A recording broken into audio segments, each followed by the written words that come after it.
Hi hello welcome to eagle media works. నేను మీ అమర్నాథ్ పాకలపాటి. మంచివారు శత్రువుకి కూడా సహాయం చేస్తారు, చెడ్డవారు స్నేహితులను కూడా ముంచుతారు, మోసం చేస్తారు. ఈ సమాజంలో మనం బ్రతకాలి అంటే వేటాడే సింహంలా అయినా ఉండాలి, లేదా పరిగెత్తే గుర్రంలాగా అయినా ఉండాలి, లేకుంటే మనల్ని తొక్కేస్తారు. కోపంతో మాట్లాడితే గుణాన్ని కోల్పోతారు, అధికంగా మాట్లాడితే ప్రశాంతతని కోల్పోతారు, అనవసరంగా మాట్లాడితే అర్థాన్ని కోల్పోతారు, అహంకారంతో మాట్లాడితే ప్రేమను కోల్పోతారు, అబద్ధాలు మాట్లాడితే పేరును కోల్పోతారు, ఆలోచించి మాట్లాడితే ప్రత్యేకతతో జీవిస్తారు. మనిషిలో అహం తగ్గిన రోజు ఆప్యాయత అంటే అర్థమవుతుంది.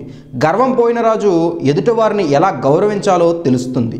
నేనే నాకేంటి అనుకుంటే చివరికి ఒక్కడిగానే ఉండిపోవాల్సి వస్తుంది. గౌరవ మర్యాదలు ఇచ్చి పుచ్చుకుంటూ ఆనందంగా ఇతరులతో కలిసి జీవించడమే మహా ఆనందం నేస్తమా. మంచివారు శత్రువుకి కూడా సహాయం చేస్తారు, చెడ్డవారు స్నేహితులను కూడా ముంచేస్తారు. అవసరం కోసం మనుషుల్ని వాడుకునే వాళ్ళని జీవితంలో నమ్మకు.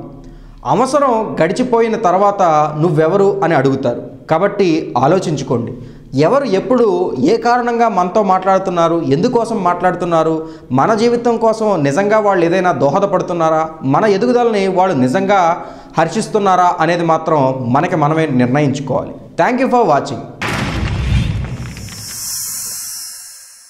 Like and subscribe Eagle Media Works.